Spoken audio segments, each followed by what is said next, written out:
नमस्कार, मैं Arjun Tukaram lottery GT Hindi Jawahar Navodaya Vidyalaya Barpeta Assam. आज के सत्र में आप सभी का हार्दिक स्वागत है और आपके सामने जो पाठ प्रस्तुत करने वाला हूं उस पाठ का नाम है मिश्र वाक्य। जो रचना के आधार पर वाक्य के भेद है, इसमें मुख्य तीन हैं। एक है सरल वाक्य, दूसरा संयुक्त वाक्य जो हमने इससे पहले पढ़ाई की, और आज जो पढ़ने वाले हैं मिश्र वाक्य। मैं और मेरा व्याकरण डॉक्टर रवि गुप्ता सर का ये सारा नॉलेज है। रवि गुप्ता सर ने बहुत अच्छा तरह से लिखा है, उनके आधार पर ये पीपीटी मैंने बनाया है और इसके माध्यम से आपको ये दे रहा हूं।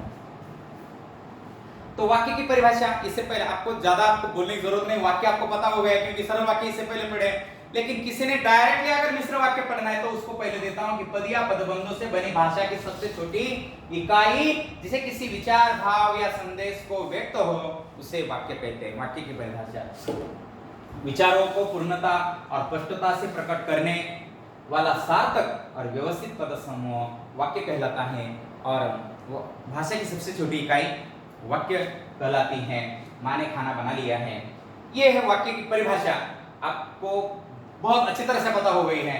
और इससे पहले हमने ये चार्ट भी देखा था कि रचना के आधार पर वाक्य के जो भेद हैं वैसे देखा गया तो परीक्षा में अगर आता है कि रचना के आधार पर वाक्य के भेद कितने हैं तो स्पष्ट लिखो 3।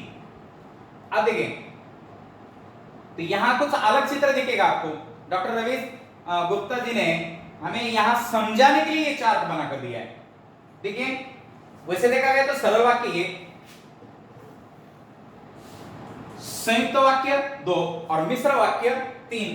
ये क्या है?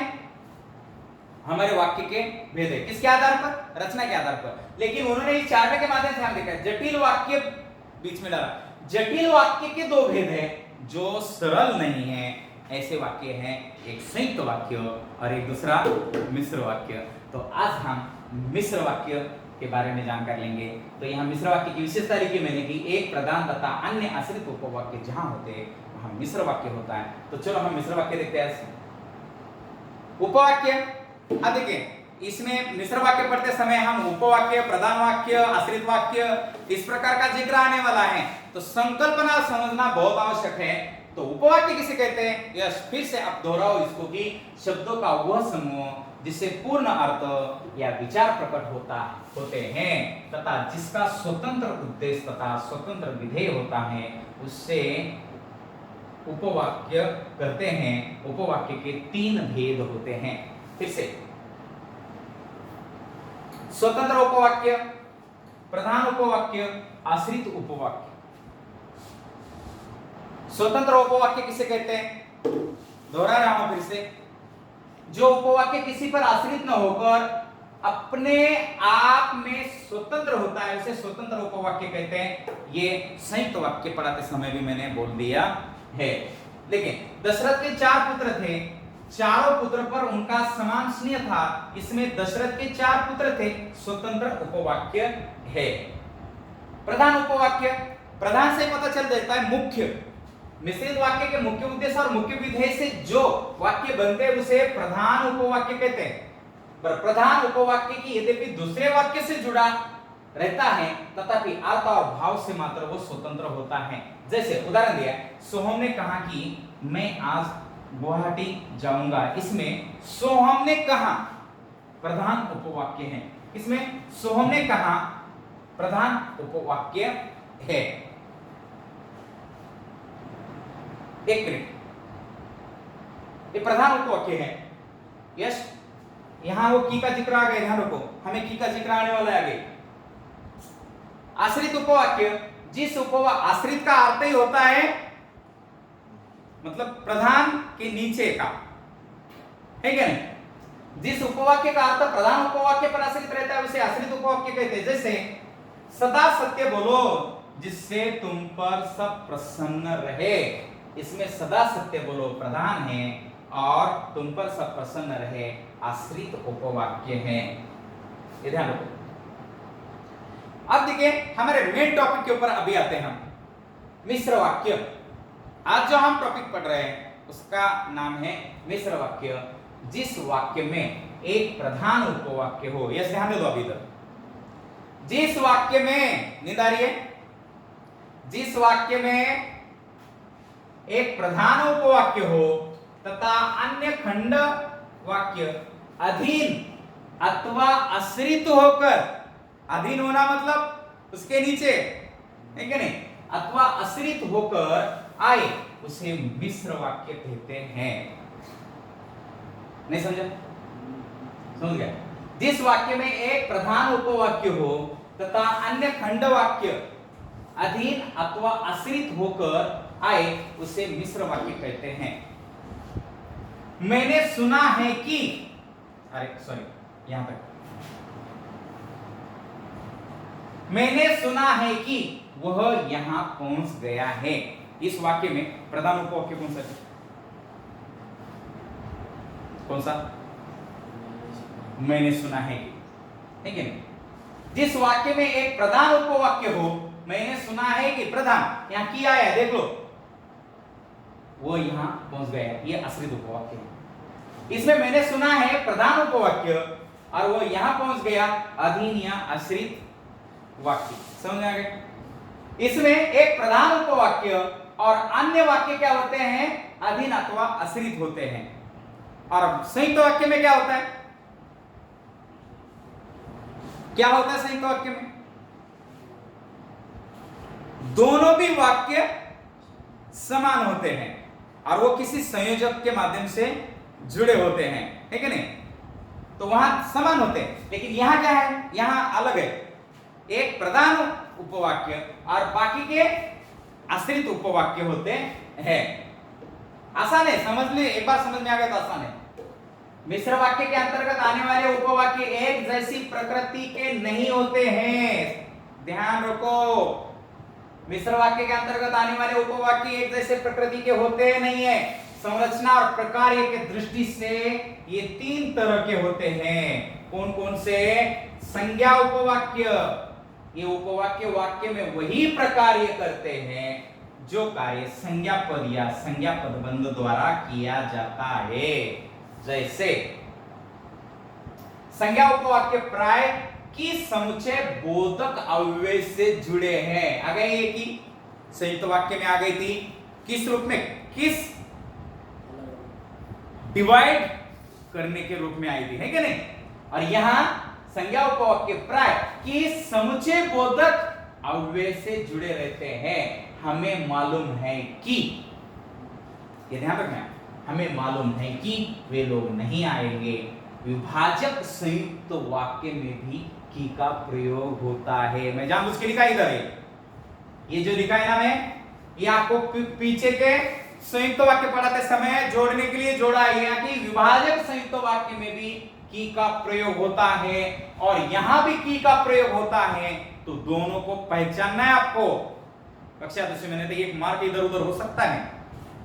पिताजी ने कहा कि कल वे मंदिर जाएंगे। देखिए, यदि संज्ञा उपवाक्य के आरंभ में आ जाता है, यदि संज्ञा उपवाक्य के आरंभ में आ जाता है तो की का प्रयोग नहीं होता है। जैसे वह शादी नहीं करेगी, मुझे मालूम है, आरंभ में आ जाता है तो वो शादी नहीं करेगी, मुझे मालूम है। विशेषण उपवाक्य जो उपवाक्य वाक्य के संज्ञा पद की विशेषता बताते हैं, अर्थात वही प्रकार करते जो विशेषण पदबंध या विशेषण पदबंध करते हैं, विशेषण उपवाक्य कहलाते हैं। जैसे पुरानी किताब फट गई। कौन सी किताब? पुरानी। बहुत पुरानी किताब फट गई। कौन सी किताब? बहुत पुरानी किताब फट गई। कौन सी किताब? जो बहुत पुरानी थी, है क्या नहीं? अभी देखिए, कहने का मतलब मेरा विशेषण उपवाक्य जो उपवाक्य के संज्ञा पद की विशेषता बताते हैं, अर्थात वही प्रकार करते जो विशेषण पदबंध या विशेषण पद या विशेषण पदबंध करते हैं। यहाँ जो कार्य किया जा रहा है, यहाँ वही से काम किया जाता है, ये ध्यान रखना है।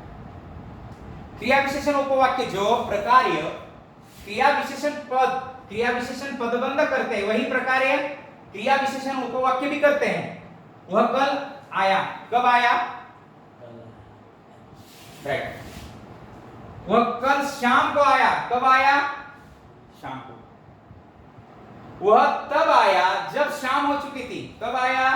जब शाम हो चुकी थी। यहां देखिए, ये है कल आया, शाम को आया, ये पदबंध मिलकर भी वो प्रकार वही करते हैं।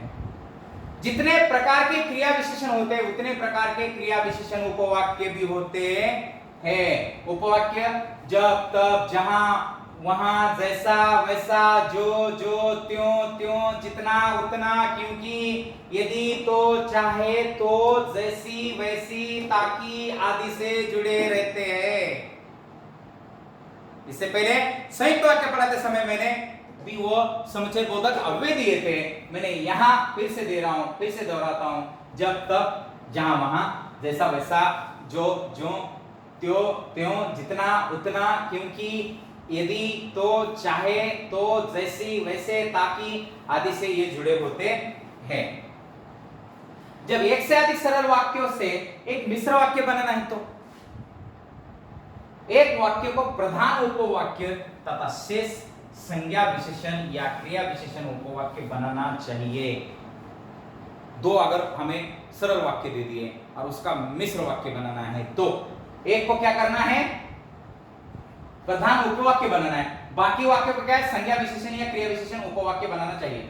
संज्ञा उपवाक्य बनाकर माताजी ने खाना बनाने के लिए मना किया, माताजी ने खाना बनाने के लिए मना किया, सरल वाक्य। माताजी ने मना किया कि वे खाना नहीं बनाएंगे, मिश्र वाक्य। विशेषण उपवाक्य बनाकर मीरा ने शादी के लिए कार्ड छपवाए, सरल वाक्य। मीरा ने कार्ड छपवाए जो शादी के लिए थे, मिश्र वाक्य। क्रिया विशेषण उपवाक्य बनाकर हम लोग नदी पर तैरने के लिए गए, सरल वाक्य। हम लोग नदी पर इसलिए गए क्योंकि हमें तैरना था, मिश्र वाक्य। यश निंदा नहीं क्या? दिए गए वाक्य के उपवाक्य को जटिल वाक्य से बाहर निकालकर बोलिए। यदि आपको लगता है कि किसी भी उपवाक्य का प्रयोग भाषा में स्वतंत्र रूप से करना संभव है तो समझ लीजिए कि वही प्रधान उपवाक्य है। देखिए, ये समझना। दिए गए वाक्य के उपवाक्य को जटिल वाक्य से बाहर निकालकर बोलिए। यदि आपको लगता है कि किसी भी उपवाक्य का प्रयोग भाषा में स्वतंत्र रूप से करना संभव है तो समझ लीजिए वही प्रधान उपवाक्य है। जैसे वह लड़की चली गई जिसने गाना सुनाया था, अतः प्रधान तथा आश्रित उपवाक्य होने के कारण यह मिश्र वाक्य है। वह लड़की चली गई, यहाँ प्रधान है और यहाँ आश्रित है और इसके कारण ये मिश्र वाक्य का उदाहरण है। देखिए, अब हम आते हैं हमारा मुख्य जो 10वीं कक्षा में जो मुख्य उद्देश्य है। अब तक जितना मैं मिश्र वाक्य के बारे में पढ़ाया उतना आपके परीक्षा में आने वाला नहीं है। अब बोलेंगे सर तो क्यों पढ़ाया इतना? हम इसलिए पढ़ाया क्योंकि हमें ये करने से पहले वो करना बहुत आवश्यक था। वाक्य रूपांतरण 10वीं के लिए बहुत ही महत्वपूर्ण ऐसा एक सब्जेक्ट है। तो रूपांतरण शब्द दो शब्दों से मिलकर बना है। रूप अंतरण, जिसका अर्थ है रूप या संरचना का एक रूप से दूसरे रूप में परिवर्तन। सरल वाक्य का संयुक्त वाक्य में, संयुक्त वाक्य का मिश्र वाक्य में तथा मिश्र वाक्य का सरल वाक्य में बदलना ही वाक्य रूपांतरण होता है। सरल वाक्य से संयुक्त वाक्य में वाक्य परिवर्तन कीजिए। यह संयुक्त वाक्य पढ़ते समय में हमने देखा, मेरा भाई सब्जी खरीदने के लिए बाजार गया। मेरा भाई बाजार गया क्योंकि उसे सब्जी खरीदनी थी। आपके समझाने पर वह मान जाएगी, आप समझाएंगे तो वह मान जाएगी। रामलाल और मदनलाल दोनों को जेल होगी। रामलाल को जेल होगी तो मदनलाल को भी होगी, ठीक है, तथा मदनलाल को भी जेल होगी। कार्यक्रम की अध्यक्षता कर आप मंच की शोभा बढ़ाएं। आप कार्यक्रम की अध्यक्षता करें और कार्यक्रम या मंच की शोभा बढ़ाएं। सरल वाक्य से मिश्र वाक्य। अभी मैं मिश्र वाक्य के बारे में, मेरा भाई सब्जी खरीदने के लिए बाजार गया। मेरा भाई बाजार जाता तो सब्जी खरीदता। तो आपके समझाने पर वो मान जाएगी, आप समझाएंगे तो, ये देखिए, आपके समझाने पर वह मान जाएगी। देखिए, आप समझाएंगे तो, आप समझाएंगे, प्रधान है, वो मान जाएगी, आश्रित है। रामलाल और मदनलाल दोनों को जेल होगी। ये देखिए, यदि रामलाल को जेल होगी, एक प्रधान है, एक आश्रित है। कार्यक्रम की अध्यक्षता कर आप मंच पर सेम वाक्य, संयुक्त वाक्य का सरल वाक्य में रूपांतरण। आप मेरे साथ लंच करेंगे या डिनर करेंगे? आप मेरे साथ लंच या डिनर करेंगे, डिवाइड। वो लंदन गया और वही बस गया। वो लंदन जाकर वही बस गया, ये सरल वाक्य। आज बाजार बंद था इसलिए कुछ नहीं मिला, बाजार बंद होने के कारण कुछ नहीं मिला। अब देखिए, सरल वाक्य क्यों है और संयुक्त वाक्य क्यों है? पुलिस आई और भगदड़ मच गई। यश, ये बताओ मुझे, ये सरल, ये संयुक्त वाक्य और ये सरल वाक्य, दोनों क्यों क्यों क्या अंतर है इसमें? क्या अंतर है? ये सरल ही क्यों और ये संयुक्त ही क्यों? ये और है, हाँ, और है मतलब, और एक मतलब संयोजक है। पुलिस आई, ये स्वतंत्र है। भगदड़ मच गई, ये स्वतंत्र है। दोनों स्वतंत्र उपवाक्य संयोजक से अगर जुड़े जाते हैं तो उनको संयुक्त वाक्य कहा जाता है। और सरल वाक्य में एक ही क्रियापद या क्रियाबंध होता है, एक ही क्रिया होती है, वहां सरल वाक्य होता है। ये ध्यान रखना है जरा। आप मेरे साथ लंच करेंगे या डिनर करेंगे, वो तो हो गए। मिश्र वाक्य बनाना है, अगर आपको संयुक्त वाक्य से मिश्र वाक्य बनाना है तो आप मेरे साथ लंच करेंगे या डिनर करेंगे। यदि आप मेरे साथ लंच करते हैं तो डिनर भी कीजिए। वो लंदन गया और वहीं बस गया। जब वो लंदन गया तब वही बस गया।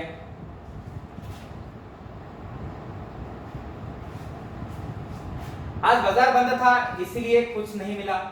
जब बाजार बंद होता है तब कुछ नहीं मिलता है। पुलिस आई और भगदड़ मच गई। जब पुलिस आई तब भगदड़ मच गई। मिश्र वाक्य से सरल, ये सेम ही है, आप देख सकते हैं। तो इस प्रकार यहाँ ये टॉपिक समाप्त होता है। चलो, आज के इस टॉपिक में सबसे महत्वपूर्ण बात कौन सी आपने सीखी? सबसे महत्वपूर्ण बात मिश्र वाक्य सीखी। तो मिश्र वाक्य किसे कहते हैं उसकी परिभाषा को हमने देखा। उसके बाद मिश्र वाक्य का वाक्य रूपांतरण किस प्रकार संयुक्त वाक्य में, सरल वाक्य में कैसे किया जाता है, उसके बारे में बहुत सारे उदाहरणों की चर्चा की। ये गृह कार्य के रूप में क्वेश्चन दिए हैं, आप देख लीजिए। और इसी के साथ में ये टॉपिक यहाँ समाप्त करता हूँ और बहुत बहुत धन्यवाद।